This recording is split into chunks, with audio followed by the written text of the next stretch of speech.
came back. How's it going? How was lunch? It was macaroni and cheese and a bun and some milk. So it was good. Oh, that's not It's milk bad. with everything. Oh. Yeah. So, Chocolate milk or regular oh, milk? just regular milk. Oh. Chocolate milk's, I guess that's like, Special. special. It is a holiday today, you know that. I know, but Okay. I think they had chocolate milk on Christmas. A little bit. Oh, really?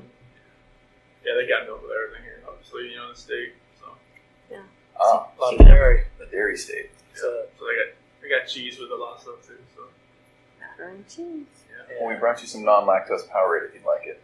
Seriously? Yeah. All yours. Wow. Thank you. That's cool. Thank you. Yeah, you bet. So we don't want to take you, all day, and we really do appreciate being able to sit down and talk with us. There's a few things we want to kind of clear up, wrap up, and then if you have any questions for us, that'd be fine too. Don't let me forget. Did you want to talk about Ronnie real quick or no? I talked to your dad. We were at lunch. Oh, okay. And a couple of things we talked about, your property and, waiting on the DA's office. But then the reason he called was Dave Cohen. Dave Cohen? Okay. Yeah, he's going to go pick up some of your personal items out of the house Okay. today. So, Okay. yeah, so I'll let you know that. Okay. We didn't tell him anything about what we talked No, about. he doesn't Oh, know. okay. Yeah. He doesn't even know we're here. Oh, okay. No. He just lives like around the corner from me, so Right. that'd be good. Yeah. So he just, a lot of times when anybody goes over there, they usually call just so I can give everybody a heads up. That way, I don't have an issue. Neighbors calling and say somebody's getting into the house. Okay. So that's how we do that. Okay. Has anybody been like checking on the house, making sure like pipes haven't broken and all that kind of stuff? Water's off. Okay, good. I do know that. I was worried about like sprinkling all that stuff. I usually blow them out and all that kind of stuff. Right, but I right. figured Yeah, I the don't know if water. anybody was actually going through it or watching it or anything. The water's been off for a while. I do know that. The power's still on there. Oh, it is? Yeah.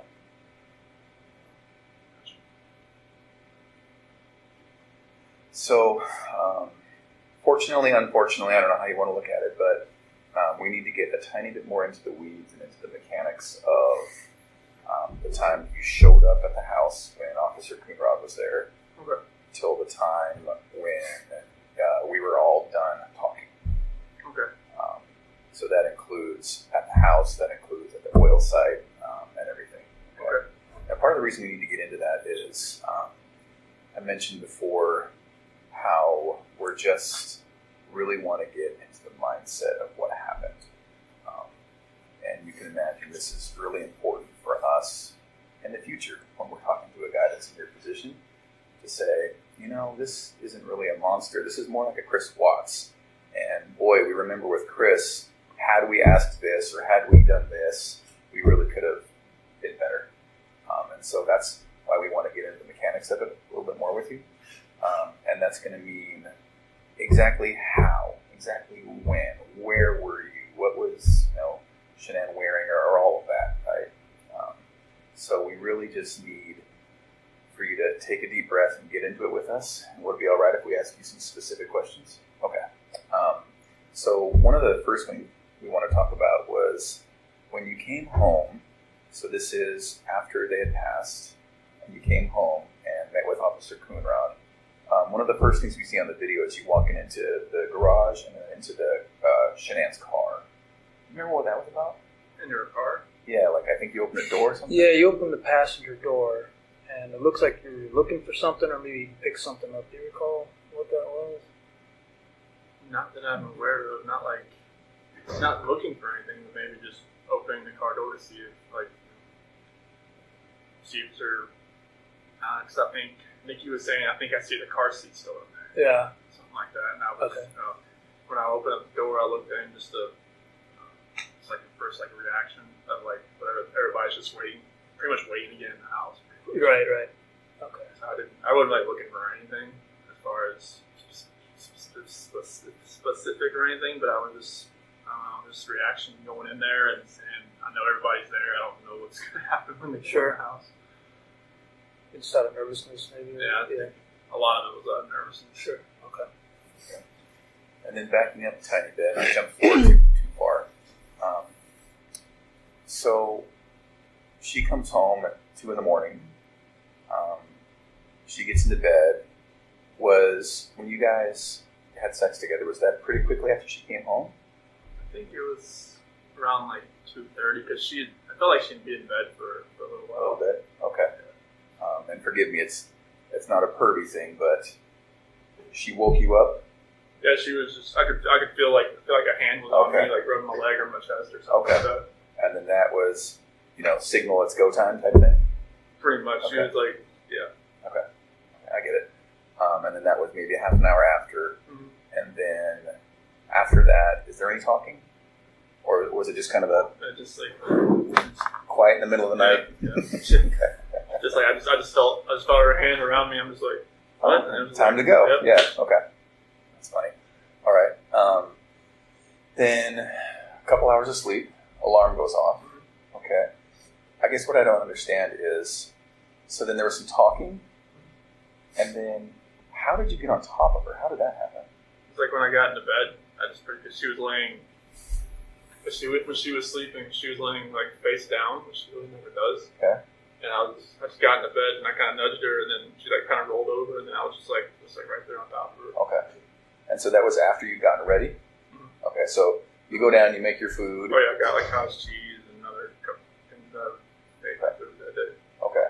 And then, so this is, we talked a little bit earlier today about, there was all of these things playing in your mind where you just didn't even want to go another second without having this conversation or without some sort of completion, right? And then so you come back, she's asleep, and then you just kind of nudge her. So yeah, I just kind of like, hey, look up for a second. And was there nudge talk for 20 minutes, or was it just nudge and then all of a sudden you're on top of her? No, she's pretty much on top. Okay, so that happened pretty quickly. Yeah, that's how we kind of pretty much talked. Okay. That was just right there. And was there talking? Yeah. Okay, and so a nudge, a talk, she's laying down and you're standing up? I was like, I crawled back. I got on my side of the bed, Uh-huh. and I just like nudged her like that. Oh, okay. And then you're talking while you're on top of her? Mhm. Okay. That seems confusing to me. Is that actually what happened? Okay. And so... And she was fine, like just laying there, like you trying to talk to her while you're So I on think top she of her. maybe thought we were going to have sex again or something. Oh, okay. Okay. And how long did you talk? About 15, 20 minutes. Really? In that position? Okay. And was there any sex? No. Okay. Maybe I'm basically from the position that we're in. Maybe she thought maybe I'd try to go again. I don't know. Okay. And I don't want to harp on it too much, but I'm just trying to think, if my wife's 4 months pregnant and it's 5 o'clock in the morning and I want to talk and I want to get on top of her, that's just not going to fly. So that's why I'm confused. So is that really what happened? Yeah. Okay. And then talk for about 15 minutes and then it's heated and then your hands are on her neck. Okay. All right. What did the talk? What did the talk consist of? Basically, just about how at first it was more of like the selling the house type of thing, or not going to Aspen, or trying to maybe go in at a different time, and then it just switched all to the I don't feel like I'm in love with you anymore, not compatible. And went to that, and that's when I got to the heated part of it. Did she ever say at some point, get off me or anything like that? At the end, Yeah. that's what she said. I don't want you to feel like because where I was, it was kind of like she didn't want me to sit down or like hurt the baby or anything like that. Did she accuse you of cheating at that point? Mm-hmm. So what'd she say? It's like I knew there was somebody else. I didn't come out to say that there is somebody else, but she obviously already knew. Then your response to that was what? Did you say no, there's not? Did you deny it? I believe I just denied it, but at that point,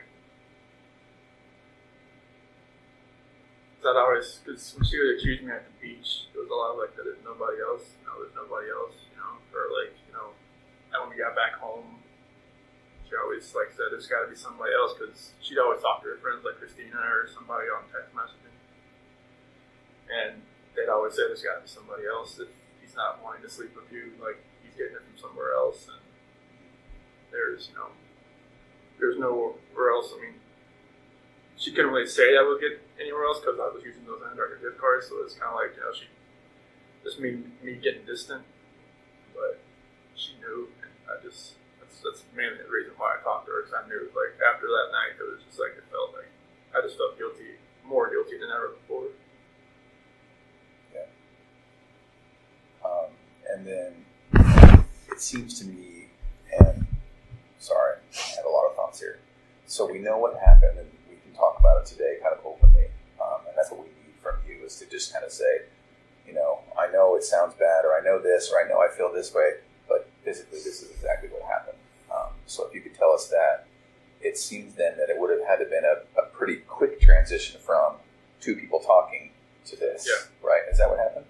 Yeah, it was like, I don't want to, like, trying to think of the last things we were talking about, but it was, like, I love you anymore, and then she was like, you're never going to see the kiss. Oh, that's perfect, Chris. That's exactly what we need. Okay. And I know it's hard to walk through that again, but that's exactly what we need. So then, as soon as she started talking like that, then it was on. Okay. But it was you saying that you didn't love her? Is that right? Okay. And her saying, you're never going to see the kids. Yeah. Okay. I can imagine how that made you feel. I'm sorry. I did more than what I did. Yeah. And then the fact that she didn't scratch at you or anything, is that just because it was so powerful? I don't think it. I mean, it didn't feel like I've never done that before, but I answered on anybody before, so I don't even know what kind of force I was putting on her neck. Okay. Like I said, 2 to 4 minutes. I don't know if that was 2 to 4 minutes. Did you cover her face at all during that time? Both hands on the neck. Okay. And so, if it's done right, I mean, that can be a matter of seconds before someone on their carotid loses oxygen to their brain and it's out, right? Did it seem like it was that quick, or? Okay. Maybe a minute, maybe 2? Okay. Screaming? Okay. All right. Did you see eyes go bloodshot or anything like that? Okay. And you then, kept talking about the mascara. Did you see mascara on her face? It looked like it was like. That's what I attributed it to. Was she crying? Is that why? At what point did she start crying? When I'm talking about the relationship about not being compatible. And when she's talking about there's somebody else, that's where she started crying. That's what I thought, it was mascara. Mm-hmm. I didn't know if it was it. I don't know. I don't know. Was there a pillow or something you were wanting to ask about? Yeah, so was there ever at any time a pillow or the sheet or anything involved in like that on the face specifically? No. Like the sheet that you kind of wrapped around the get downstairs. That was about it. The one that was at the site. Okay. And then the other sheets, they were in the trash. At what point did you put those in there? I think that was. Obviously, after I was in the house. Yeah. I think it was probably the next day or so. I think it, like, I don't know. I'm not sure, like, what happened. This is hard to talk about. Like, when string us, I don't, like, sometimes I guess they use the bathroom. So it was like, I think that one of the main reasons why, because I think that had happened. Oh, okay. You said she was sleeping face down at one point? Was her face in the pillow, or was it turned to the side, or how did that? Kind of like on the side. She was kind of like a side sleeper, but she was more down than usual. Okay. But then she rolled completely onto her back when you started talking to her? Okay. Now, as hard as that was, we need to talk about the girls too, okay? All right, thank you. So with the girls, we talked about how they got into the truck with you and were alive. Okay. Are you 100% sure that's true? Okay. Can we go back just a second? You talked about before that Bella walked in, though, to the bedroom. Can you tell us about that before you left? Yeah, I was just getting the sheet off the bed, and she had walked in, and she had her little pink blanket with her. She was like, what's wrong? What's wrong with Mommy? And where was Shanann at that point? Yeah, just pretty much on the bed, but she was face down. Wrapped in the sheet. What'd you say? I just said, she didn't feel good. That's when I tried to carry her downstairs. Shanann? Did you carry her with this? Did you drag her? How did you do it? Tempted to pick her up and take her down, but I lost grip after a little while. I just had to pull. Did Bella see you do that? What was Bella saying? She started crying a little bit. She's like, "What's wrong with Mom?" And what'd you say that time? I said, "She doesn't feel good." She's a smart girl. She didn't know what was going on there. Mm-hmm. Did she ever touch Shanann? Try and wake her up or anything? No. She didn't want to see her or ask to see her or anything. And so that initial time, did she see you put Shanann in the truck? So she was kind of following you? Okay. So she followed you and you put Shanann in the truck. Okay. And then what? I got Cece wasn't up yet. She was just in her room. She was getting ready to get out of her bed. And then they were just walking around the house. I was with my lunchbox and stuff in the truck, and then grabbed the kids and I put them in the bench sheet in the back. Okay. So Shanann, is she kind of on the floor in the back? And they're just on the bench? Okay. And both alive at that point? Okay. Is there any reason you would feel uncomfortable to tell me that they were not alive at that point? Okay. Wasn't it a video or anything? It's hard to see. Okay. And I believe you. I'm just I'm trying to make sure that I'm giving you all the opportunities to be comfortable enough to tell me exactly. Okay. They were alive. Okay. Trust me, I hear that every day when the fellow was talking to me at the site. Oh, really? What do you mean? When she said, "Daddy, no." When we were driving to the site, she said, "Daddy, it smells." Oh. Okay. So that goes back to maybe Shanann evacuating herself. I don't know if it was that. That smell like a skunk maybe sometimes. Oh. Okay. So I got some kind of smell that way, but I don't know what that was from. And was that maybe outside the truck or was that in? I don't know. Oh, okay. What did you guys talk about on the way out? They were pretty quiet. They just laid next to each other. Okay. Maybe Bella in her lap and TC in her lap, just back and forth. Oh, okay. Just trading off like little ones do. Okay. Were they awake? I think one would kind of fall asleep, the other one, TC would. They kind of trade off back and forth. Were they talking to you? Just about, just saying, "Daddy, it smells." Oh, okay. It was early in the morning. They were showing up that early. Yeah. Okay. Did you have to? So you didn't have to wake Cece up? No, there was the noise from trying to get Shanann down the stairs. Did she kind of fall down the stairs? No, it was more like trying to get her down and from the steps, maybe her foot hit the next step kind of thing. Oh. They're life sleepers. So then, once you get to the site, tell me what happens. So I get to that one site and I get Shanann out to that.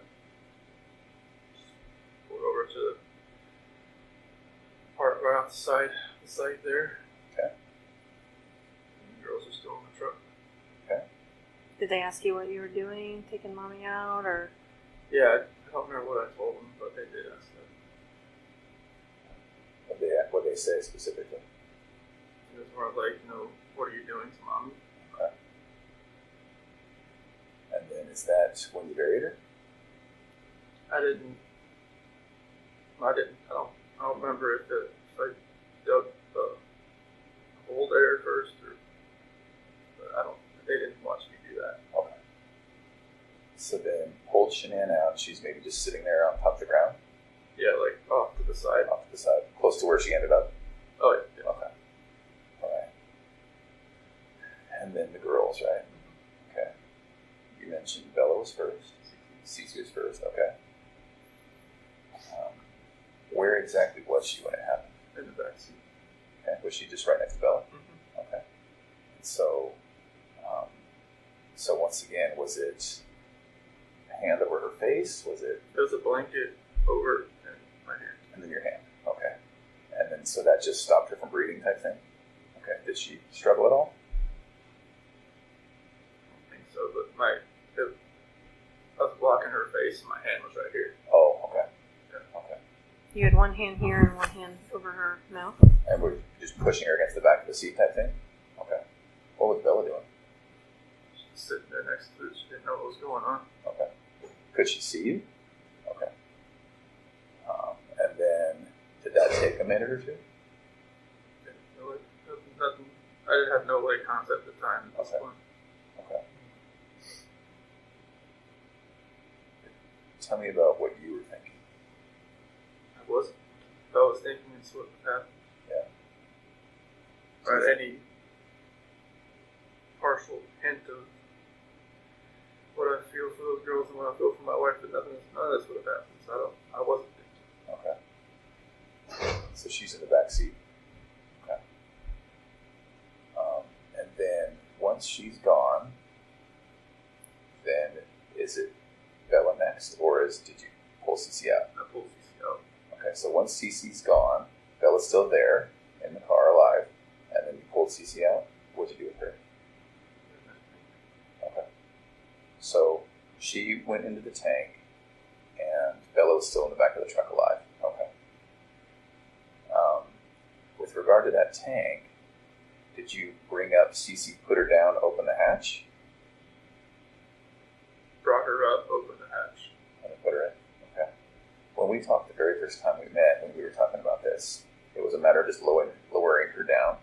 Okay. And so she went in feet first. Okay. Was she able to fit pretty well? Was it snug?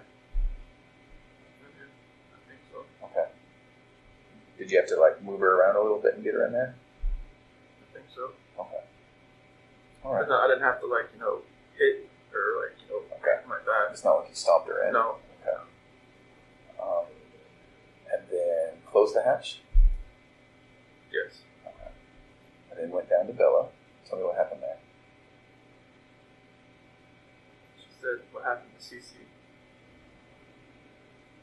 Or she asked if it was the same thing, the exact same thing that happened to me as Cece. Did she ask you that? Okay. So Bella's pretty smart. How did she sound when she asked you that, Chris? She said that soft voice she always had. And what exactly did she say? She said exactly the same thing that happened to me as Cece. And then I said, I don't even remember what I said. Okay. I don't know if I just said yes like a horrible person, or if I just put that blanket over her too and did the same thing. Same blanket, same way? Mm-hmm. Okay. She said, no, Daddy. And that's the last thing she said. Did she say no, Daddy, like, please, no, Daddy type thing? Did she say saying, don't do it? She said, no, Daddy. Okay. Same way, hand on neck, hand over mouth, or hand over blanket, which is over mouth. Okay. Did that take a couple minutes? So I did. Okay. Then what? I just noticed she had a couple spots like over her eye or something. And I picked her up.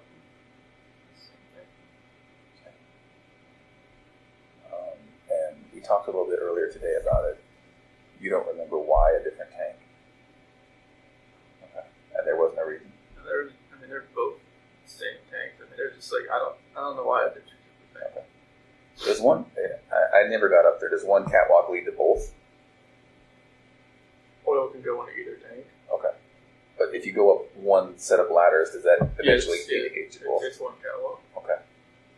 Now, Bella was a little bit bigger. Was she harder to get in? It felt like a little bit. Okay. And so was it a matter of just kind of maneuvering her? All right. So then they're both in there. Is there any reason to think they were alive when they fell in? Okay. You're pretty sure? Okay. So once that's done, then what? Go over to Shanann, clear away some weeds, and dig a hole. Okay. Did you have a shovel? Yeah, we have a shovel, a rake, and a weed whacker as part of our tools. With that rake, if I remember right, there was part of it was sitting there because it was broken. Oh, did it break as you were digging or something? No, when I was like smoothing the ground over. On this day, it broke when you were doing that. Okay. Was that after you were all done? And it seemed as though maybe the first people that got there saw it. Was it stuck in the ground? I guess it was like not like standing up, but it was like laying down. Oh, okay. Were you planning on coming back? I mean, I don't know. I don't think so. Okay. At this point, then, this is just before then. In a couple of hours, you would make it back home to see Officer Conrad. Okay. And so once she's buried, then what? That's when people start showing up, I believe. Did you notice, was she cut or broken or bleeding in any way? No, I mean, I know like the bloodshot eyes you were talking about. I noticed that at that point. Yeah. Other than that, no. Had she partially given birth? No. Do you remember? Yeah, I remember. She had a shirt and think blue underwear on. Okay. And so at that point, she was, okay. Thank you. I know that wasn't. Can you tell us about, obviously, you know, when the district attorney got up and talked about Bella's injuries and stuff? I didn't want to hear about that. Right. Can you tell us about that? As far as like her biting her tongue? And ripping her frenulum, which is that connective skin from your lip to your gum, that was gone. Her gums had it looked like a hole in them. And the pathologist said it was from her obviously struggling to get away. I didn't know what that meant. Yeah. Could it be that that's what happened? So like, I didn't put my hand like over her, like that. Is that what you're talking about? Well, it would have been just downward pressure on her, this area. I didn't see any of that when I picked that up. Like was it like her lip was like missing or something? No, see this skin that connects there? Yeah. That was ripped. Like, it was gone. So it kind of made like a hole in her gum. I'm just thinking maybe it's like, maybe like if her hand was not her head was like twisting back and forth. Could that have done that? Yeah. If I had a blanket. I don't know. Like, Did you feel her doing that thrashing? Or trying to get away? I felt her head moving back and forth. You did? But I didn't know that. Could you tell if she was trying to yell or say anything? Or The only thing was Daddy no, and then like some grunts here and there, and like trying to breathe. Mm-hmm. During that time, do you remember getting phone calls from Nicole Atkinson? After, I think, before she got to my house, or after? Just any time during that morning? I think I didn't get one until I saw her on my doorbell camera. And that was, 10 o'clock? Yeah, it was right around there. Okay. And so at that time, had everything been done out of 3319? Yeah, I was at a different site at a pumping unit. Okay. So you went from there when it was all done. So girls are in the oil, Shanann's in the ground, and maybe a little bit of cleanup. Was there any questions we had about the sheets or any garbage cans or garbage sacks? No, he Okay. answered those already. All right. So then you went from that site to another site to work? And because there was at that survey 319, there was a little spill. That's where most everybody showed up there, because that spill that was there. We're trying to figure out what happened. Oh, While you're on that subject, we back up. The night before, you had some text messaging about going out there. Mhm. Can you talk about that a little bit? Yeah, that was, I think, Friday that we had figured out there was a spill out there from like it's an old site, it's set up a little different. So what had happened was there was a downcomer, and then there's a sidecomer going into those oil tanks, and one of the downcomers is tied into a back pressure line that split. And every time it was dumping oil, it was split underground, and the oil was coming up out of the ground. And we decided just to go out there on Monday because it was Friday, and he had like switched it out, or either he shut it in or switched lines, or he covered it up and see if it was going to come back or not. Okay. And then just more specifically, you text about how you would go out there and take I was care going of to it. take care of it for him because I've gone out there plenty of times. Okay. But I used, when another guy was out there, as far as another foreman, he showed me around out there like a year or so ago, and I just got familiar with the place, and I just helped him out. Okay. And so that was a genuine. That wasn't a pre-alibi. No. Because there was a lot of people that said that you wouldn't normally do that. I normally help somebody. No, like a field, so your position, not you specifically, but your position doesn't do that kind of stuff. Well, that's the thing. Like when I was a rover and to a field coordinator, I still tried to do everything I used to do. Okay. That's still like I wasn't good at delegating stuff. I just used to just doing stuff on my own, or just like taking care of it for somebody else. Right. I wasn't good at the whole like, hey, you go do this, you go do that, while I sit over here. Well, you see what it looks like to us. I know. It's like, when it came up, we're I like making plans to be out there, that day. I know. But that's not what it was. That was natural. No. Okay. I was going to help them. So how long were you there? What time do you think you were done with the girls? So, I mean, I think everybody started showing up there by around 7:45, 8 o'clock. Okay. And then you were there. Did you see you went to a different site? Yeah, it's like I think it was either the 10:29 or the 6:29 or something like that. And so, how long were you at that site? The rest of the day until I got called away. So then that was, you were there for at least a couple hours until you heard Nicole Atkinson on the doorbell. Yeah. And then I think there was even more time after that until you started coming home. Yep. And you got home at 2 something? No, it was closer to 1:30. Okay. So somewhere around, 9 o'clock-ish, all the way till 12:30 or 12 or 1 or something, and then came home. Yep. Okay. There was a lot to do about coming home and listening to that Metallica song. Have you heard about that? I've heard of a Metallica song that people have been, someone sent me lyrics to it called Battery. Do you remember doing that?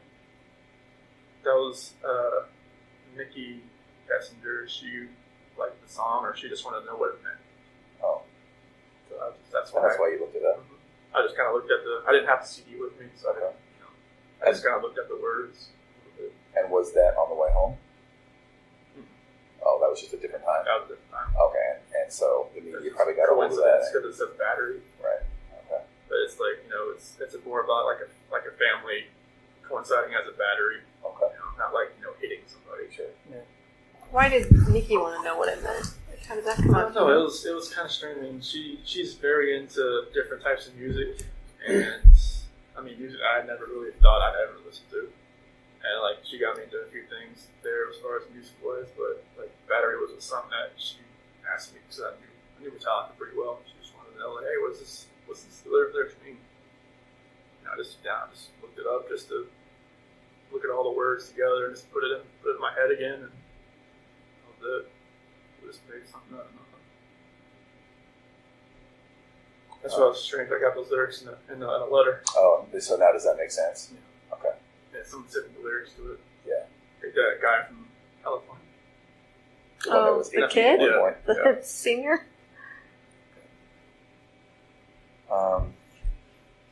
With regards to then when you get home, you and the officers, saw what they saw. You mentioned that you took the ring off her finger. And then the book, did you throw that in the trash? Okay. There was another book, Body of Evidence. Does that sound familiar? That you had in your cell. The body of that Patricia Cornwell.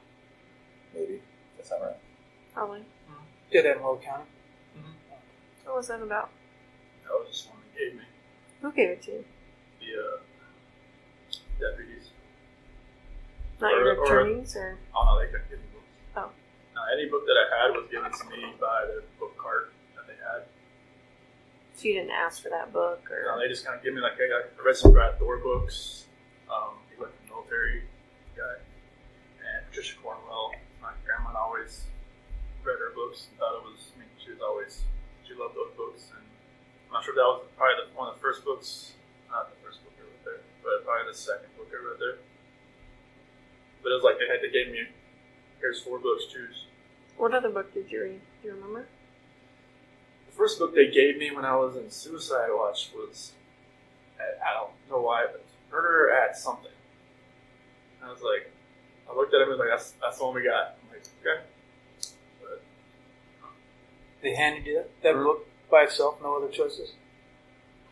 the next book I got, another guy that was, I guess they're overcrowded there. A guy was sleeping on a cot outside my door. He's like, here, try this one. It was one that was based like in the 1800s. It's more of like a situational book, like a time period book. So that was a little more calm with that one. That was the first book they gave me.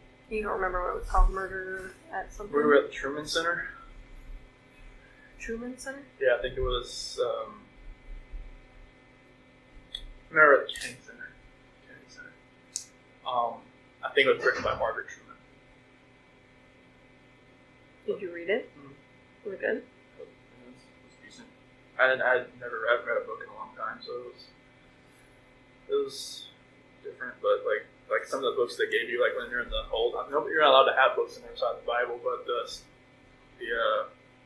counselors there let me have a couple books, and they just like, here's so much to choose from. This one they had. I told them like mystery books or something like that, and that's the ones. It's kind of crazy they're giving them like murder books, murder mystery books. You'd hope that it wasn't some sort of insult or, you can only hope. Okay. What are you thinking to yourself now?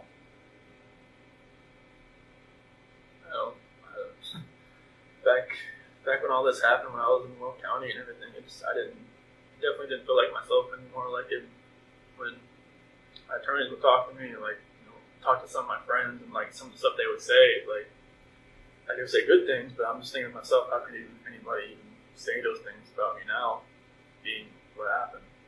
It's like people that I knew and that I never talked to again, that maybe I was like the roommate like back in the day, or like went to school with, or something like that. Now they're just gonna say that's it's like Chris Watts, that's a guy with the high school, that's the guy did all this horrible stuff to his family. Now I know I shouldn't really take to heart what other people think about me so much. It's just a matter of what God thinks about me, what He thinks, what His opinion is, not anybody else's.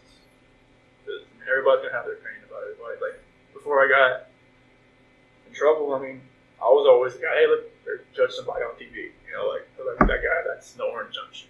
That guy that's, that killed that guy. That guy that raped that somebody. That guy's horrible.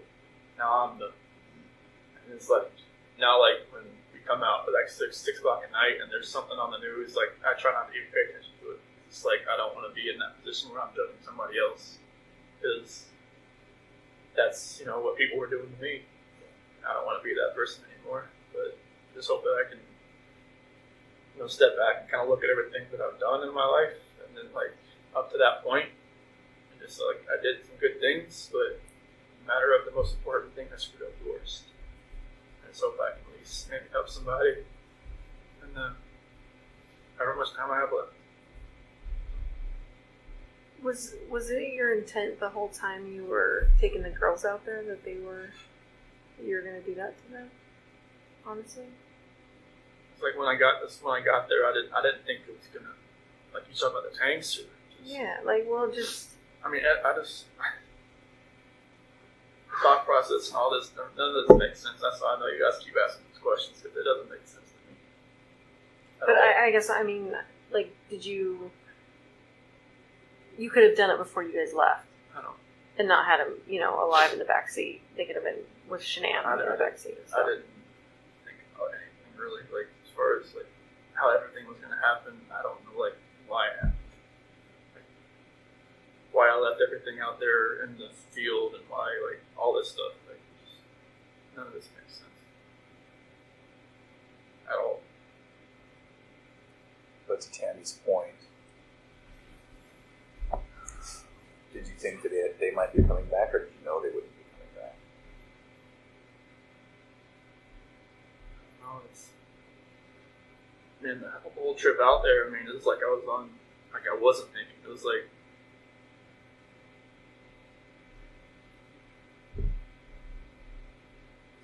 in my mind right now, I'm thinking back. I'm hoping that I wasn't coherent enough to make that decision to where I knew I was going to kill my girls. I'm just hoping that, you know, like no father would ever want to do anything to hurt his blood and flesh, but I did that, and I just don't understand how it happened. So I mean, I even read books that say, you know, like no dad would ever do anything to hurt his children. It just happened. So I always think to myself, like, was I even the dad at one point? I don't know. But it's just going to take a long, long time to guilt and everything to get just the... Have you asked for forgiveness from God? Mm-hmm. Yeah. It just takes a long time for me to forgive myself. And that's one thing that's not there.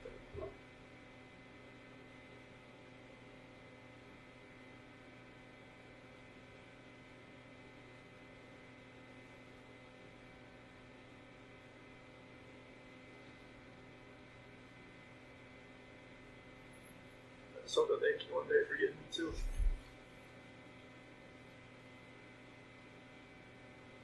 Stay with And it. I think you said earlier that you were so angry at Shanann or whatever that you were gonna, you know, anyone in your path of destruction or whatever was gonna get it. Basically, kind of is what kind of made it sound like. I'm not saying that exactly right, but why were you so angry at Shanann? I don't know if it was just because of separating me and my family, pretty much. Because, I mean, it happened at the wedding. Like, that's the reason they didn't come to the wedding. I mean, I blew up at my family to a point where I said some horrible things to them back in 2012 that I pretty much told my family that, I don't need them anymore. Because I said, I cussed my mom out. I did all this kind of stuff. I never thought, and I don't know if it was just like Shanann coached me on to do it, or if it was just like rage that was like I'd never seen before.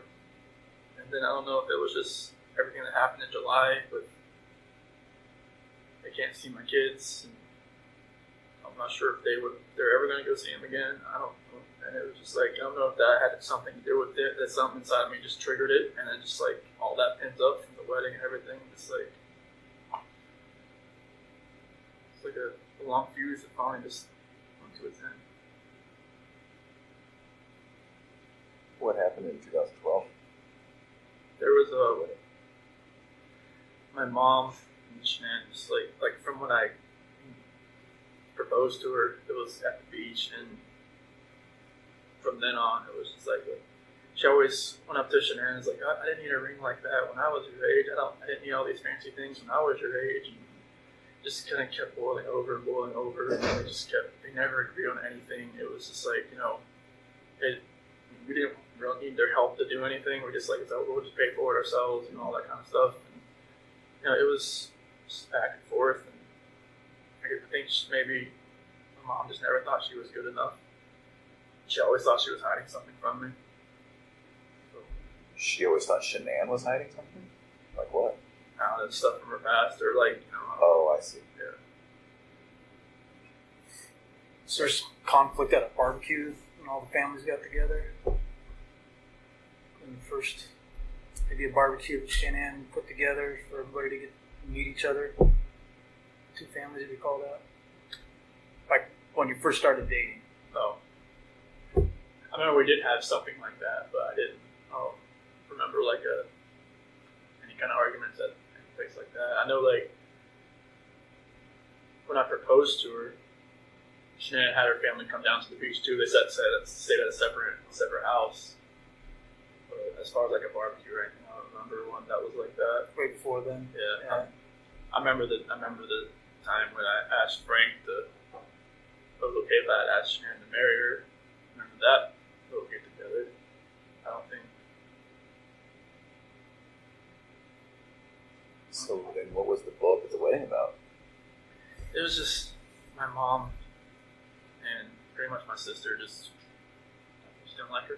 Oh. They just thought, that that Shanann had taken me away from them and moved me out to Colorado. Oh. Because we were in Colorado when we flew back to get married. Oh, okay. Because we went to Colorado for Thanksgiving to visit some friends, and we decided to move out there like a couple months later. Okay. So that was like April. I moved out there April 2012, and we got married in November 2012 in North Carolina. So they always thought I was just taken. And she took me away out there. And Was there something with invitations or something? Your sister was supposed to send invitations. Yeah, there was. Okay, now you're bringing some memories back. There's something to do with that, and then my sister wanted, her kids. Oh, my sister wanted her kids as like the ring bearer and like something else. Ring bearer and flower girl. And then Shanann, she told her no, either Shanann told her no or Jamie backed out because of something else, and then it just like all blew up. And is that pretty close to the wedding? Yes. Yeah, within a couple weeks. Did they go to the wedding, your family? My grandma did. But your parents and your sister did not go. Ronnie wasn't there either? Nobody was there. It was, my grandma was there, and then like the dance when the groom dances with his mom, I would dance with Mark's mom and my grandmother. It's sad, isn't it? I mean, it all comes from a place of love, them loving you and not wanting to get stolen. And It was a great day. I mean, everybody was really happy. I mean, it's always just ringing in the back of my head. They were never there, and every time they look at pictures, it's just like, oh, where's not there. Mm-hmm.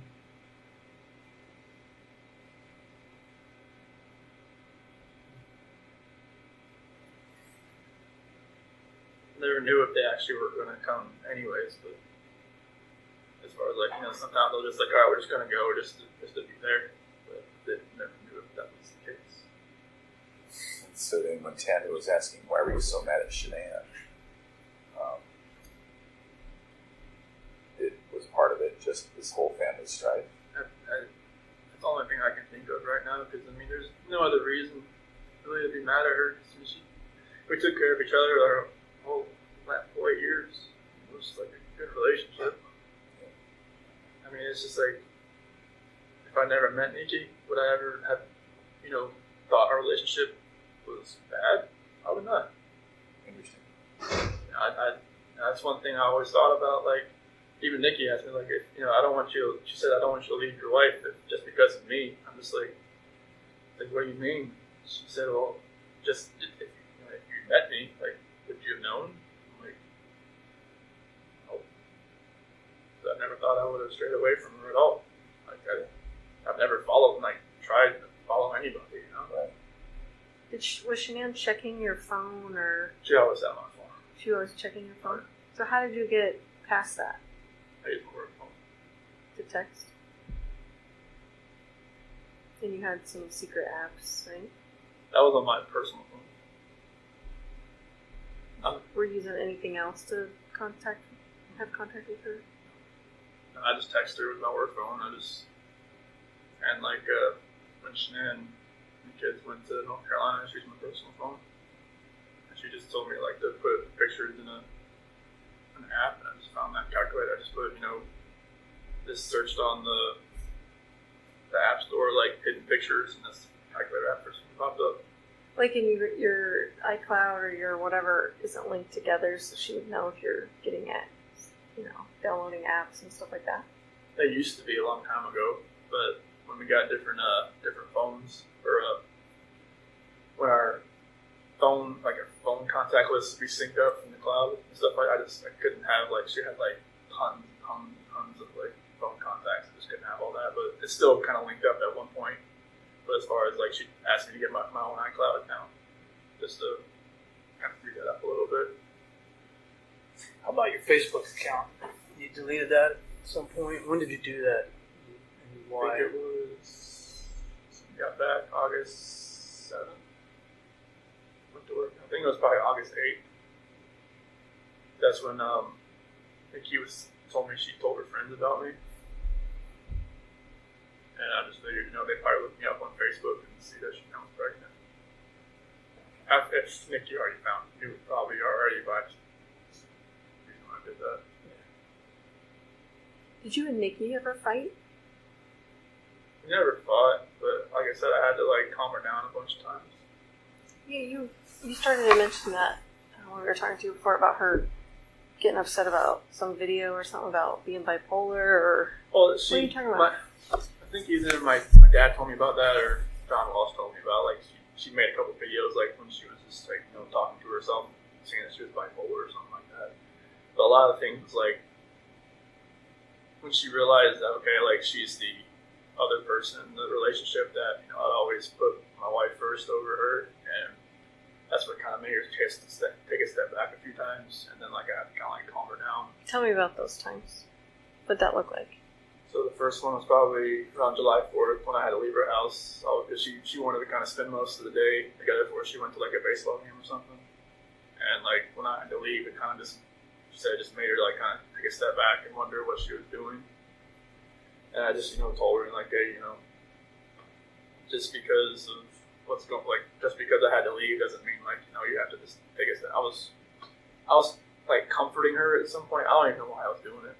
Maybe I knew I was too far gone at that point, but it was... Because this is Shanann's pissed. She's called you 10 times. You were sleeping because you had your day off. Yeah. And then you go outside to talk to her on the phone and then tell Nikki that you need to go home just in case she calls back and all that, right? Mm-hmm. So what did she say to you, Nikki? She was in the shower. She said, okay. And then that's when I talked about I calm her down, it's usually on the phone. And was she we're breaking up, we're not gonna, I can't do do this? No, she said, she didn't want to, she didn't think it was safe or it was good for us to see each other anymore that day, the rest of that day, just because of all that. And I'm okay, that's fine.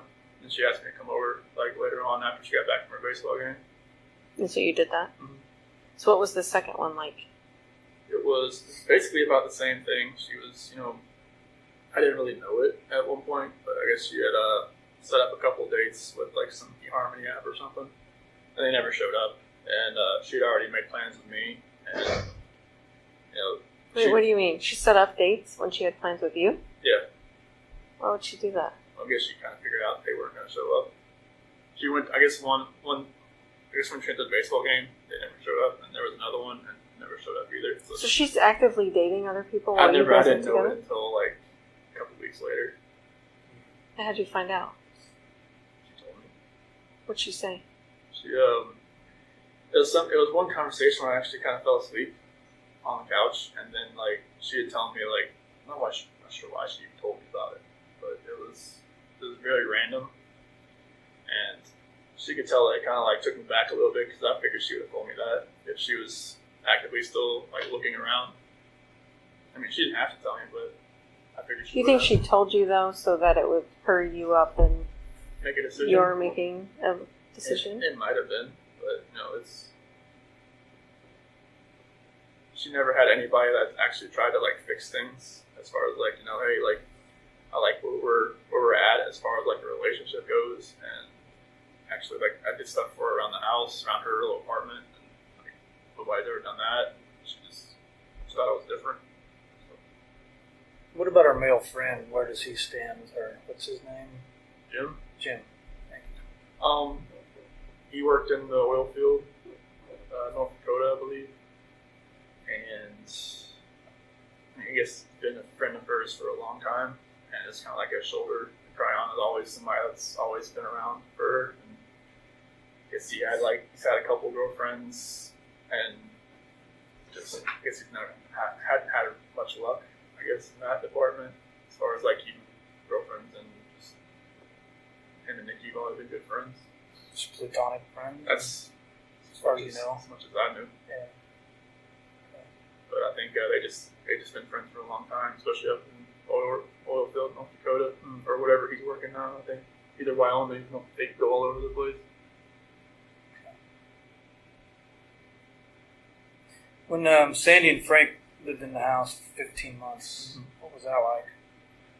It was, it was tough. Step out in the street. You mean wait or No. Okay.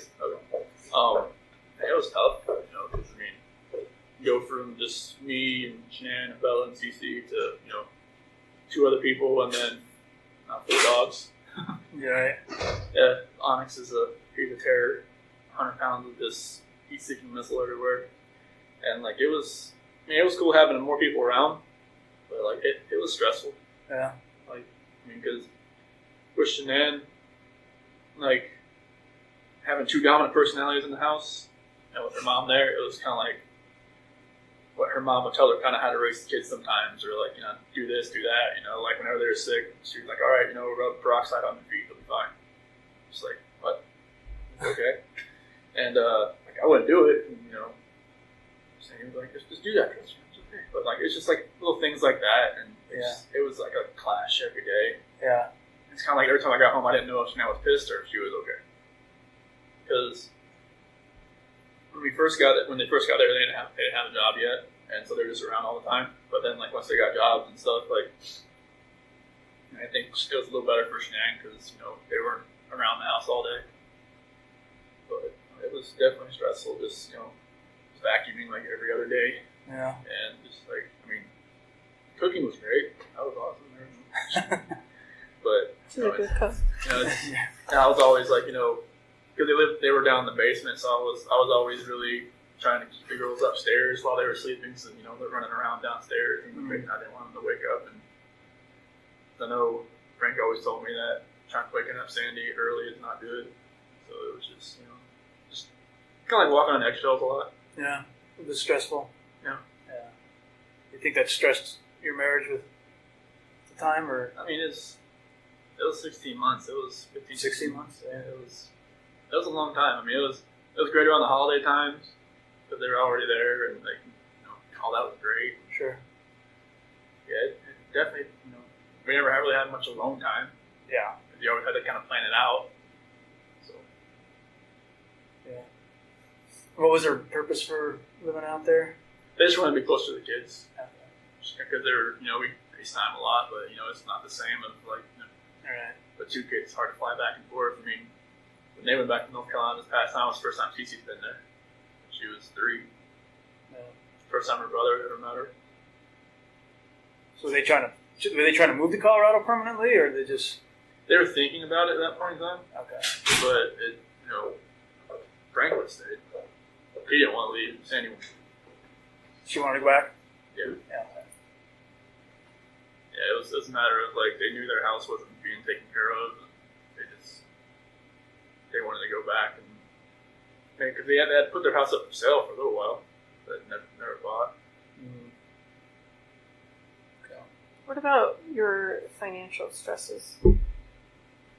Yeah, the bankruptcy was something I never thought was going to happen. I think that was back in 2015, 2016, somewhere around there. But I never thought that was going to happen, and I never thought a lot of it was from the wedding because they just put it all on credit cards. And so it was and then the doctor bills from endoscopies and just girls seemed like they were sick every month. It seemed like some type of ear infection, which figured out was just put the tubes in their ears and stuff. There was no different operations here, a couple overnight stays in the hospital for breathing and stuff like that. So it was it all mounted up. I never thought it was that far gone, but Was any of that from Shannon's neck surgery, or were those bills pretty well paid up? Well, I think the bankruptcy never touched the medical part of it because you have to be specify the medical part of it, medical bankruptcy, and then there's regular bankruptcy. Oh, Healthy bankruptcy ever touches student loans or medical stuff. You have to be specific to that. Okay. But I think it just took away a lot of the furniture that we had bought, and then a couple other things inside the house. kind of alleviate a lot of the. I didn't. I mean, it took. I mean, we had to make the house payment by phone every month, and I had to listen to the bankruptcy spiel like every time, and it's just like I didn't know how long it was going to take. But apparently, it was. I mean, once you're in bankruptcy, it's pretty much you never get out of it. Yeah. It seemed it felt like. Weren't you guys behind on your mortgage? Even when I like talked to you? earlier in like I think December 2017, and then January, February, March 2018. That's when I took we took the 401k out, the loan out to pay for that. How was it that you were spending so much money? What were you doing? Just, kids and just other bills that we had, and I mean, I knew the car was getting paid for by the bell. But, I never really asked to see. I didn't even have access to the bank account in my phone. Oh. So I never really asked to see what it looked like how far. But I just know she'd call me and tell me, hey, can you pay the mortgage today? I'm like, yeah, cool. And that was from my little 4-wheeler incident where I sold it without actually paying it off yet, and she thought no, you're never touching the account ever. So I'm like, okay, that's cool with me. But I never saw the account for what was in there. I just hey, there's when I worked at Lawnmower Ford, I got my check, I just brought it there. Yeah. So, There was a hair care company. I think it's called Monat. Does that ring a bell? You know anything about that? Like maybe hair dye. I don't know. It's like a. Do you know she did an auto order through that company? Had stuff delivered for her, any kind of hair care product or hair care dye. not something. I mean, she had little. There was something little gift packs she had delivered once every month or once every 2 months. Had a different array of different products in it. Don't remember where it's from. So they said Monet. Monat, Monat. Mm-hmm. Yeah. Well, Okay. There was an order that was made, $251. That's why I asked if it was an auto order type that thing. might have been an auto order. Yeah, It might have been something that I know that Nicole Atkinson, she's into all that stuff. Maybe Shanann got her. Maybe Shanann got her something, or maybe just something she recommended. Okay. How about the HOA thing? What happened there? She was mailing to the wrong address. They changed her address, and she mailed to the wrong address for a year. And then we got a letter in the mail where we were getting sued over it. We didn't pay our HOAs for a year, so we had to pay double for either a whole year or a couple months. That sucked. What happened to all the money that she sent to the wrong address? Don't know. They said they wouldn't credit it or anything. I'm not even sure what the address was.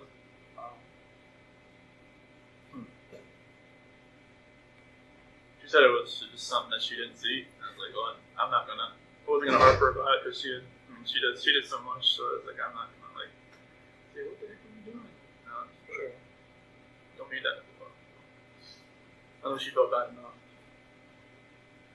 So, Chris, what do you think we could have done better? What could have made you tell us the truth that night? What did you need to hear from us that you didn't?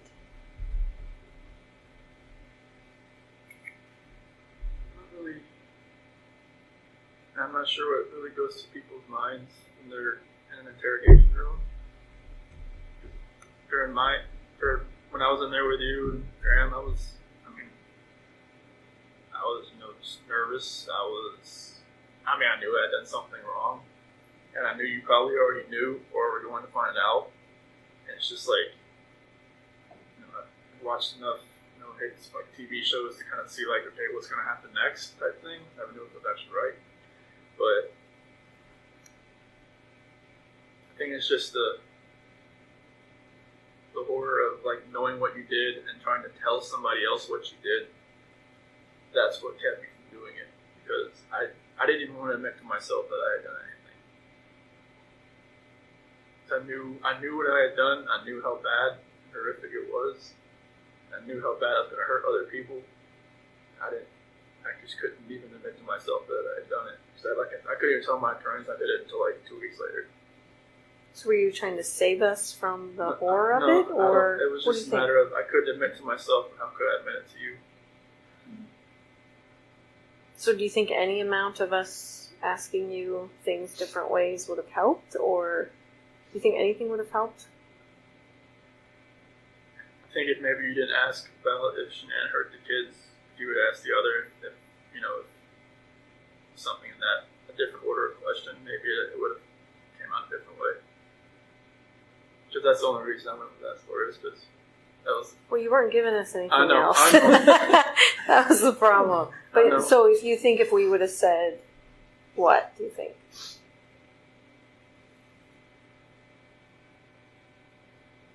You would have said, I think you'd have probably had to, if the video didn't show them in the truck, you probably had to have lied and just said, we saw the kids in the truck. I mean, I hate to say you would have to, lie to get me to say what you wanted me to say, but it might have been that. That we saw the kids in the truck.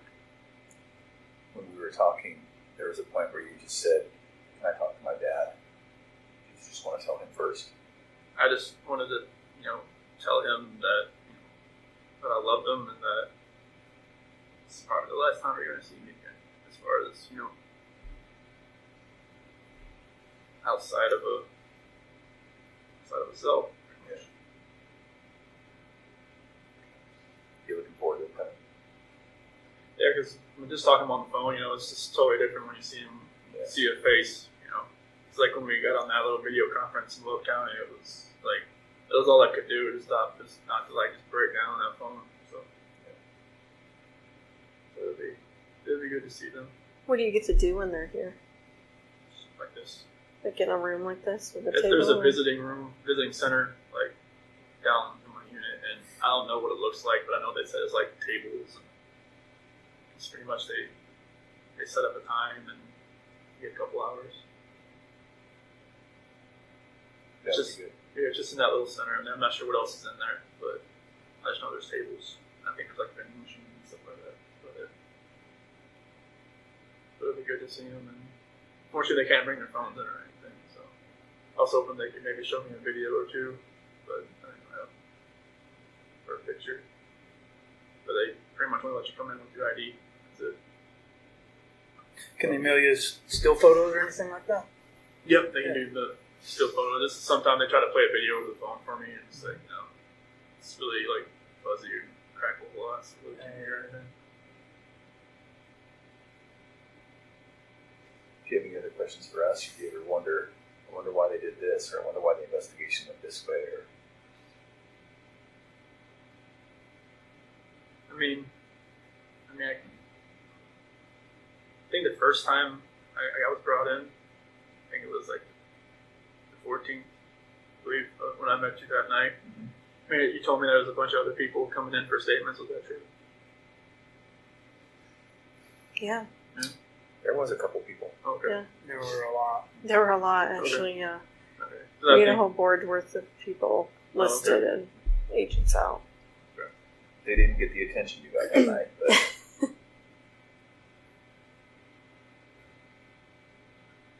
Yeah, I just wish none of this had ever happened, honestly. Just you guys could have never had to come to them, you guys never had to meet me or anything like that.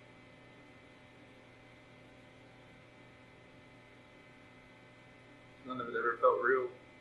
Especially when they put me in that suicide watch cell, and last thing that one of those guys said was good luck. And just slammed the door, and I just kind of knew from then on that was it.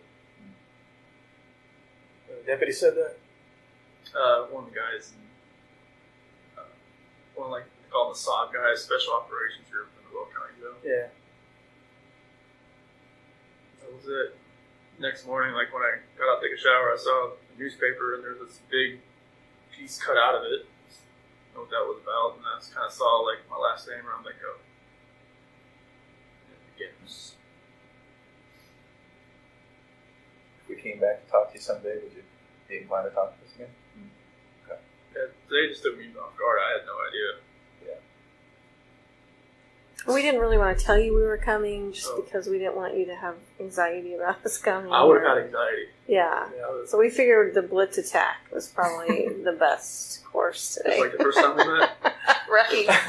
Oh, you knew when you were meeting me. I just did. Yeah, you just don't have all your props here today. That's right.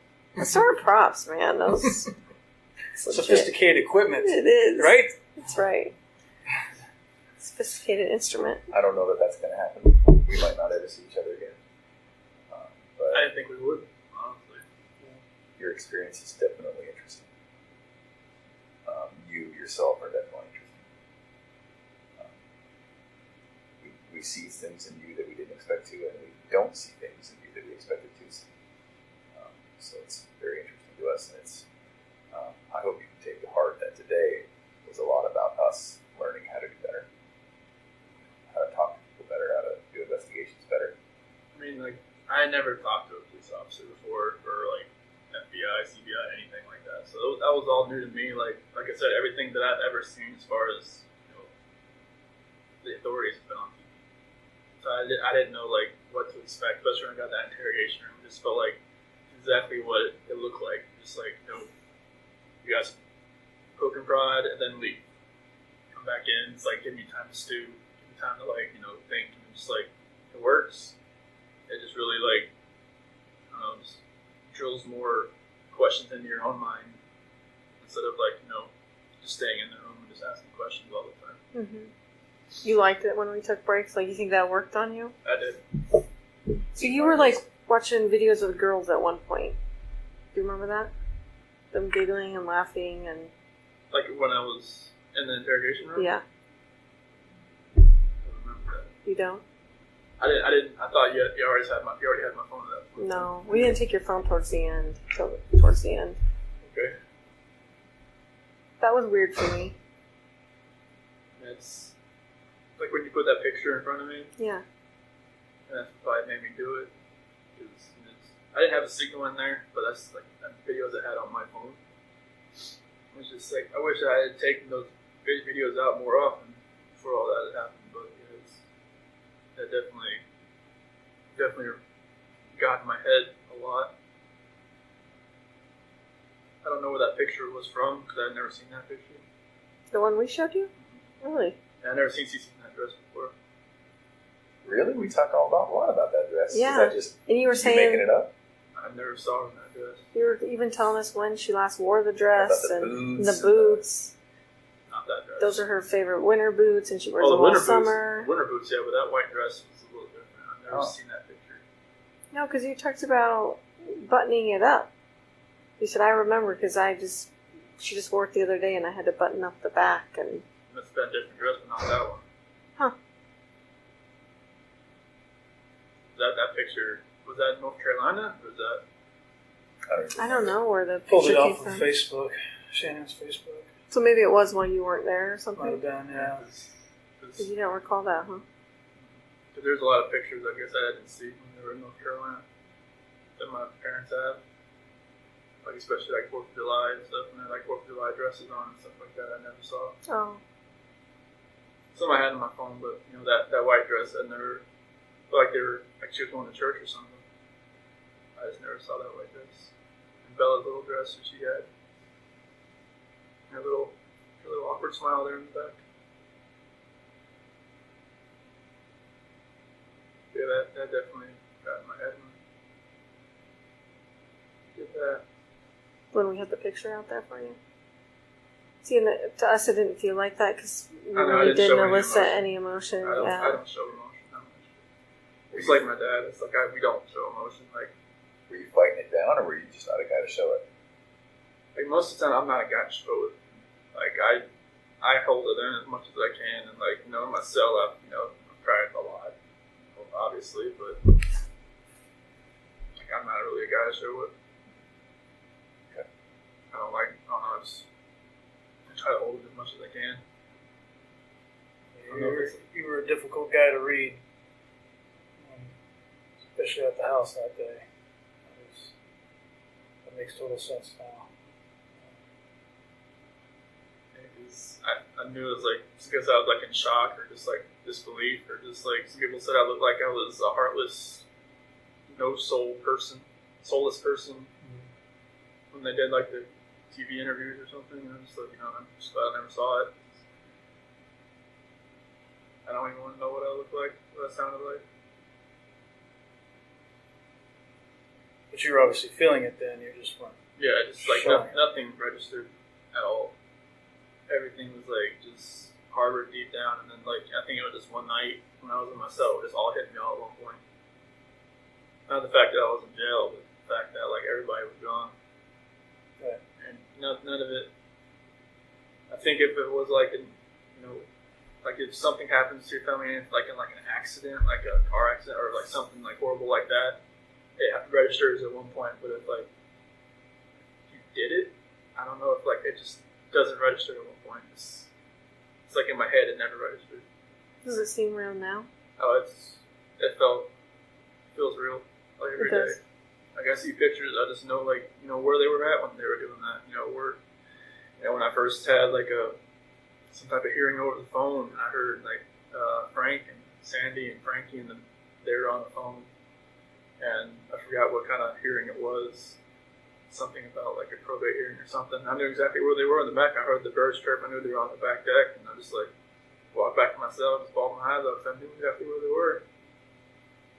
I knew how many times the girls were back there, and it's just weird how emotions process differently for me than everybody else. Mm-hmm. Like something like you said, if you lost your kids in the grocery store for 5 seconds, you'd be a mess. Mm-hmm. And then for me, it'd be like, I'd be panicked, but I probably wouldn't cry. I'd be like looking around trying to find them, but it's just like it just processed it different for me. I never knew why. Never know why.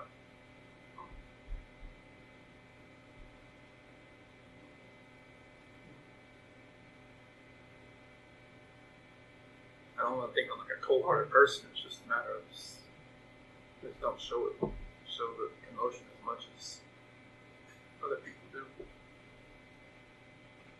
Even when the girls left North Carolina, her Shan's brother and mom and dad were all crying when they left.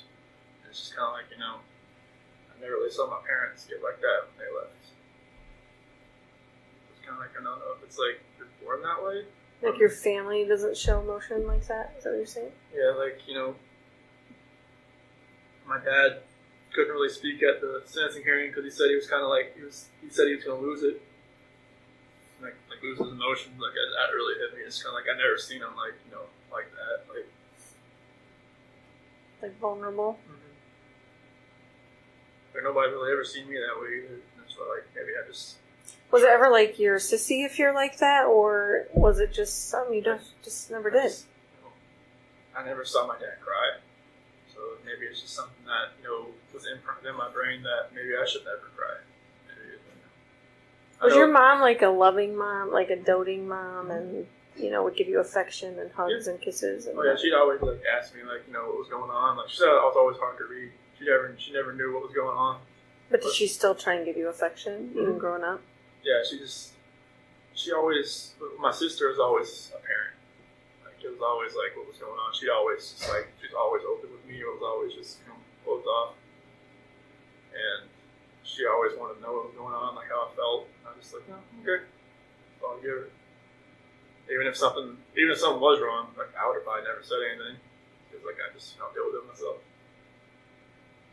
But, I don't know if that just growing up that way just kept me that way.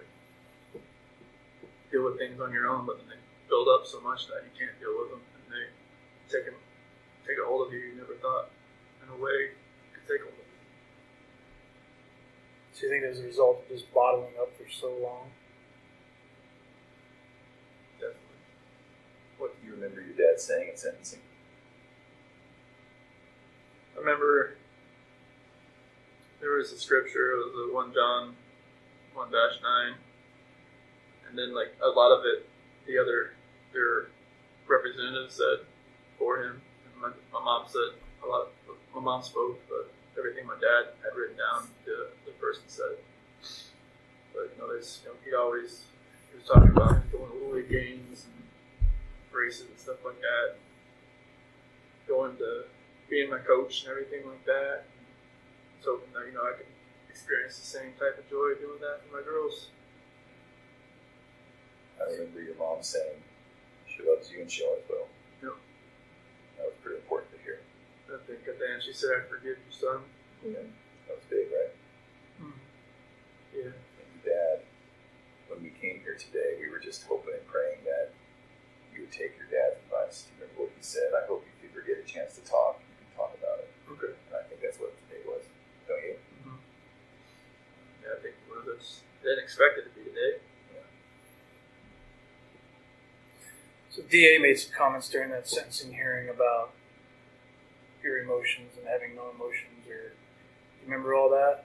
Yeah, just like, you know, he lied to us from the start and a couple other things. I believe that's what he was saying. What do you think? Do you think he was anywhere close to? What do you think of? Basically, what is your opinion of what he said in that? I mean, it's going to be, you know, taking all his evidence and putting it into the story that he wanted to convey, and like, if you don't know me, that's where you're gonna portray me. Like, if you take everything from August 13th to now, like, that's how people are gonna know. That's how people. There's no other way people are gonna opinionate themselves about me, just by what they see right there. Right. They're gonna say, okay, they look at the guy that did the interviews on the 14th, and they see, okay, that guy should be, like, you know, on his hands and knees, like, crying his eyes out, and what's he doing? He's just, like, you know, he's just talking. Right. And they're just like, no, I know, and maybe got some information maybe from, like, her friend saying, like, he was cheating on her or something like that. He's a cold person. He was, you know, trying to do this and that. It's like, they don't know me. That's always going to be their thing about me. Because, like, there was one church service, the only one I've been able to go to in here, and it said, you're not defined by one moment in your life. And I think that's, like, people are defining me by one moment in my life. They don't know, like, what happened before or what can happen later. Right. So I just hope that, you know, hopefully one day people can stop judging everybody. There's tons of people in here that, you know, I don't even want to know what they did because I don't want to judge them. Like, you know, like, I'm not that person. Like, you know, they know what I did. I'm not going to ask them what they did. You know? Makes sense. You did show some emotion during that hearing. What part did you think you felt most emotional? I think I felt when Frank was talking about, you know, I didn't know what to expect when he first started talking. But, you know, he said I was the evil monster, and that rang in me, and he said I tossed him away like garbage, and that hurt. And, you know, when Sandy was talking about that video about Bella was calling me her hero, and that triggered it a lot there. And then when Frankie was saying, you know, like, I'll never be called uncle again, but you'll never be called a dad again. That really stung. When my parents got up there, just hearing my mom and dad talk, you know, just like, they really couldn't look at me but I just know, like, you know, everything they said, saying that they forgive me and that, you know, I'm still their son, no matter what. Yep. I know, like, even my attorneys told me, like, you need to show a little more emotion, because I guess first time I went to the courtroom, I didn't know what to expect. I was still, like, new to everything, just in shock about what was going on, and they said I was just a cold person, just looking at me. So when I did the plea and at the sentencing hearing, it just all of it felt just more real than anything.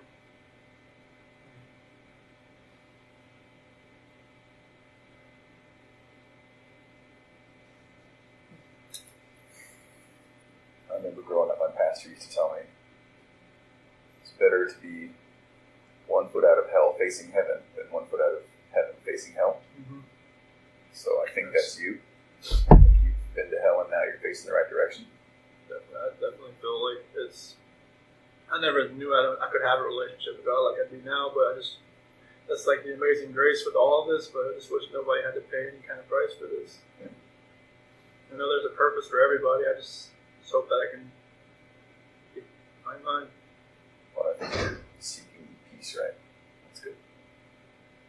It's the only thing you really can do right now is to seek peace and pray that everybody can find it too.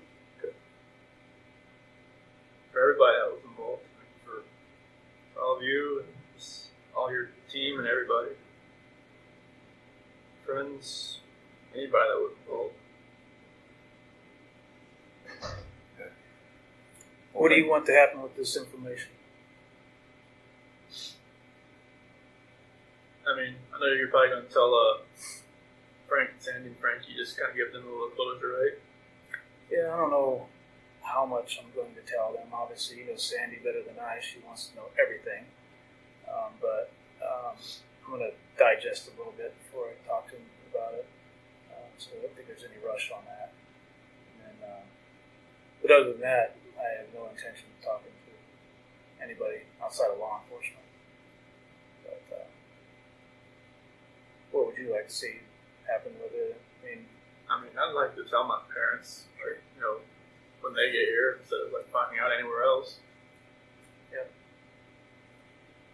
So I know, like, they've been bombarded with information from, like, you know, from the Amanda girl to the Trent guy to from like people going on Inside Edition saying they knew me or went out with me or had like whatever else with me, and it's like I don't want them to think that it's like other like false information going out there. It's like people are getting hold of information. Like, where did they get this information from? Type deal. You know? So, Would you like to see those people charged? you know, people take advantage of situations, and you know they gotta. Honestly, they'll have to look into themselves and just figure out why they did it themselves. So, I mean, I don't think charging them would help. I think they just need to work out whatever they got going on within themselves. I mean, Did you ever have a profile on Tinder or anything like that? Any of those dating websites or anything? No. I just had Facebook, I had Instagram.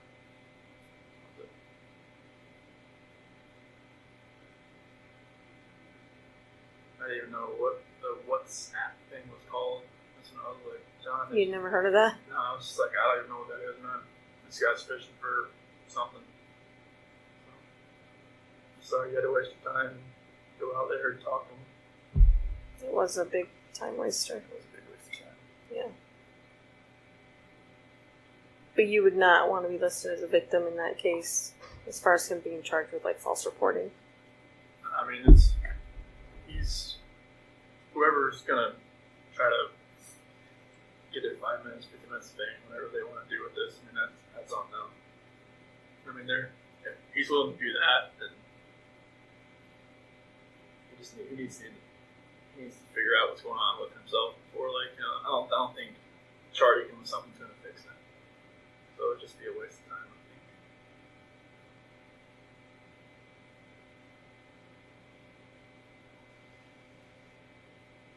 Anything else before we send it away? Don't be afraid to ask. How are things in Colorado now? I mean, since all this stuff and everything's quiet now, everything's cool.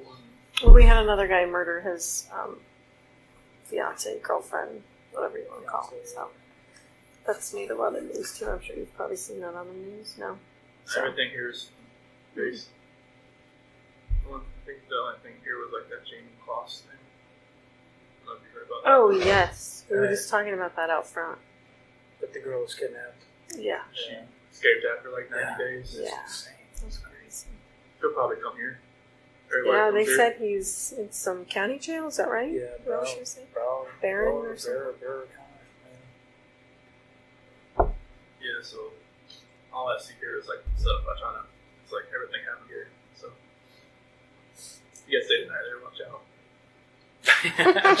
Sorry. Definitely.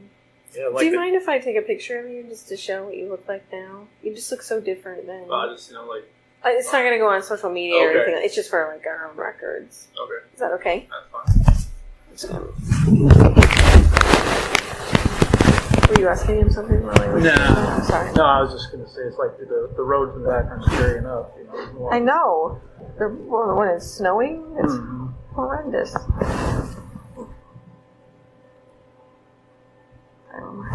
Reminds me of the days of ice racing. Actually. Of ice racing? Yeah, but we had spikes on the tires then. So. Oh. All right, Chris, we're gonna let you get back to your day. I'm good. Want to finish your drink? Yes, they will let me take that back.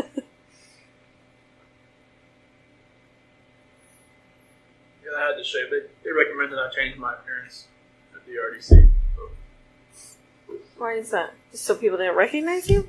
No.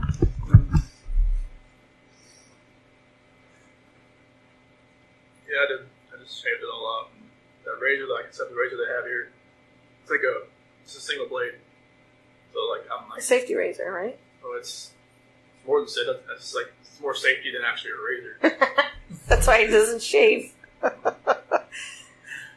it like a sharp rock? Or? Right?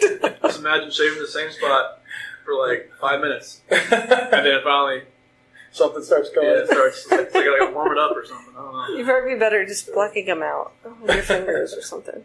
That'll be more, everything here is for safety. So like, yeah, I think like once I get moved to GP, I could have something different. So Oh, that makes sense. most of the guys in my unit can't have razors.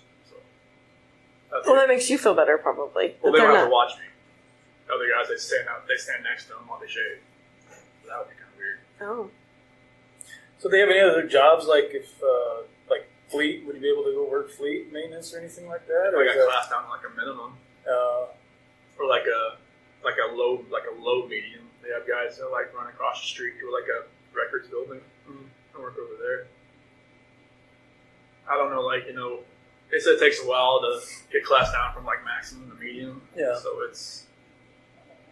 I'm not sure like if they've here. I don't know if they'd ever take me to Colorado, or I don't know what they're not going to be. right? I'm not sure if that happens or not. Yeah. That's all pretty secretive, and then right up to the minute they do it. Mm-hmm. Definitely. You guys gonna do exploring around here? I don't think so. Everything's covered in snow. We And it's were freezing. such wimps when we walked out. Maybe go rent a snowmobile or And two. explore the hot Yeah, tub at the right. hotel. Gotcha. Yeah. So it's baseball season, but it's not. So good. Yeah. Brewers play or something. Well, NASCAR is back in full swing. I saw the last 2 laps last night when we came out. Oh, did you? I went to over like 200 NASCAR races growing up. So Yeah. I went to one Daytona 500. It was one that Mark Martin almost won. I was hoping he would, but he got passed by Kevin Harvick coming out of turn 4. I was just like, Yeah. yeah, it was a wreck fest, I heard. So Yeah, sorry, I didn't get to watch it either. But you went to NASCAR school, didn't you? Mhm. Yeah. That was fun. it was a blast. Yeah. It was like my childhood, just reliving it all over again. Right. Seeing race cars with dynos and doing fabrication, welding, all that kind of stuff. It was really cool. Not sure if that school's still over there anymore or not, but I'm guessing it still is.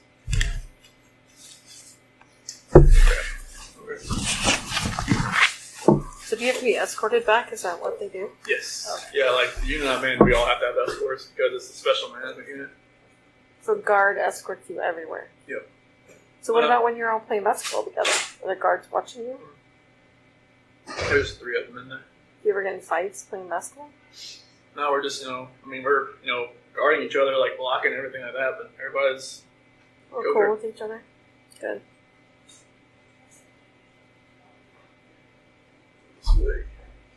yeah, I'll take them. There's one right there.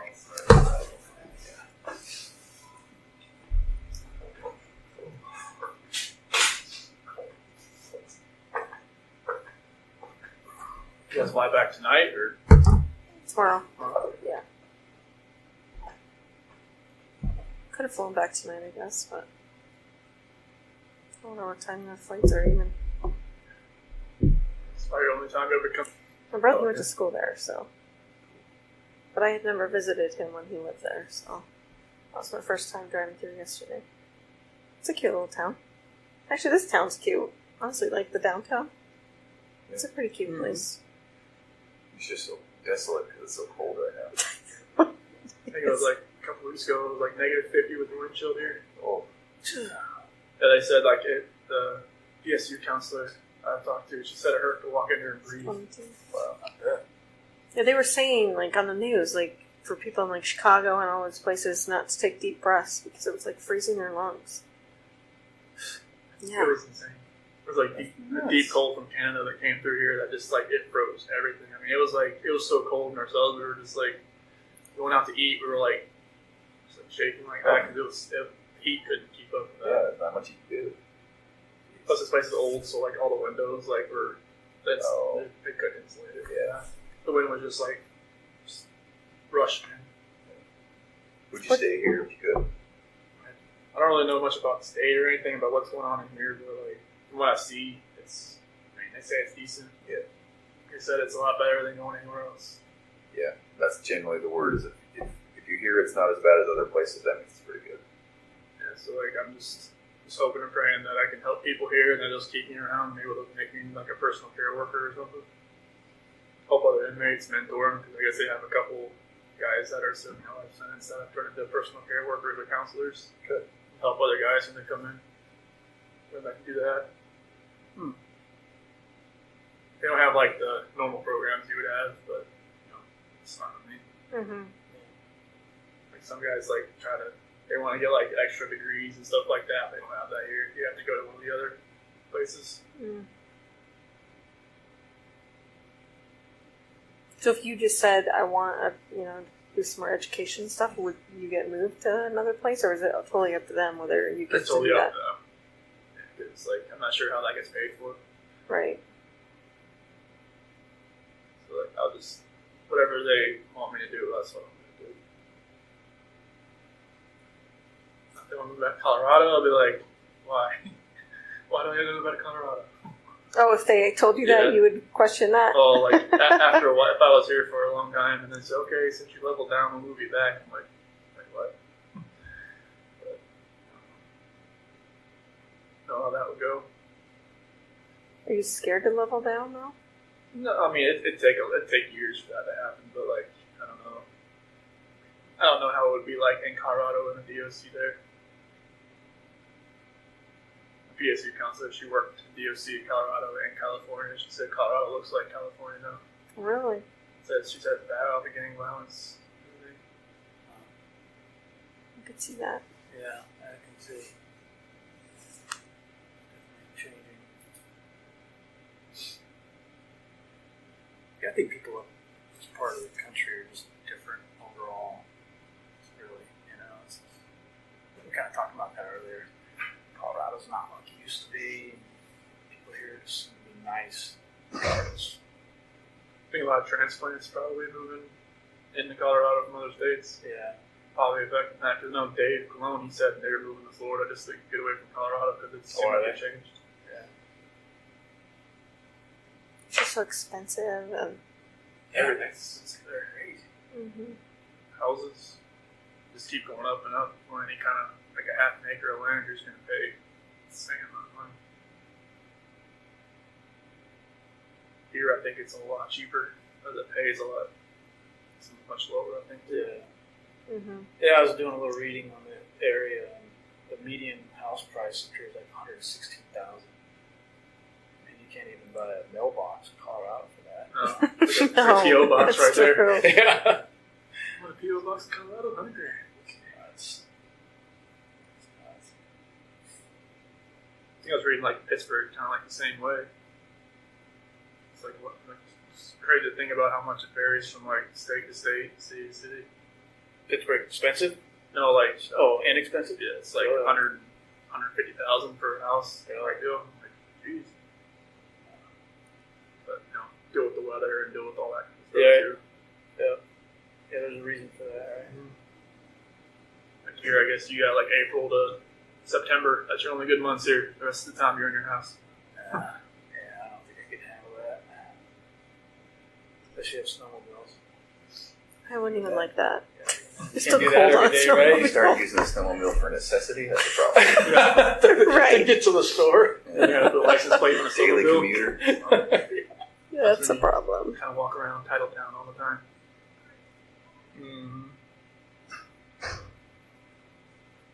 Are they coming or? Yeah, they just literally walked away with another person. Oh, they did. You gotta get to the end of the wherever and come back. Mm. This place is It's huge. big. It's a long hallway. So how far is your pod or wherever you're staying from here? All the way down that side. All the other way? I think this is like the west side of the building here. Mm. I haven't gone much farther than this. Like all my stuff's always on the east side. But they got huge like pods. They'll have like 100 over 100 guys in them. So, but they move like 40 or 50 people out each day. You have a cellmate, right? Someone No. said? Oh, you don't have a cellmate? Nope. When I go to GP, I buy a will. Mm-hmm. I don't have one. Most of the cells in my unit are single cell. There's like 3 that are doubled up, but they don't have the overcrowding they have. That issue they had when I first got here. That's what she was saying, that there was like 400 extra inmates Yeah. that they ended up shipping out to different places, so. Yeah, I never knew what the assessment part of it was as far as like how many people they had coming in and out, but it was like people coming in and out everywhere. Mm-hmm.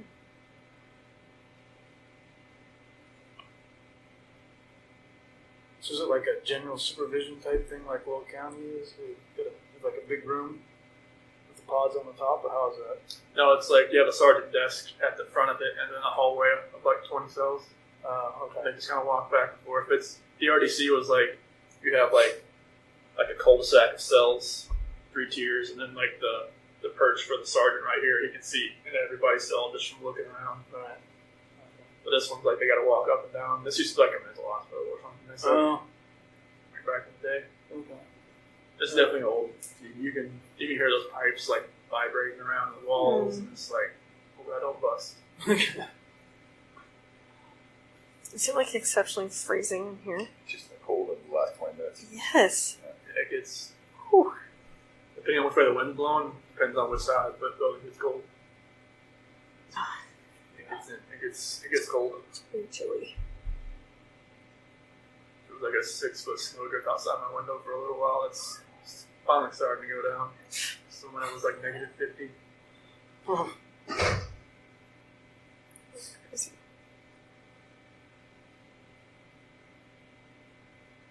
Yeah, it's a little too cold. I mean, we're the ones that chose to come in February, but she's ready for you now. Oh, There she is.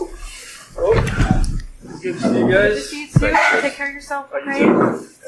Thank you. Thank you. Have a safe flight. Thank you.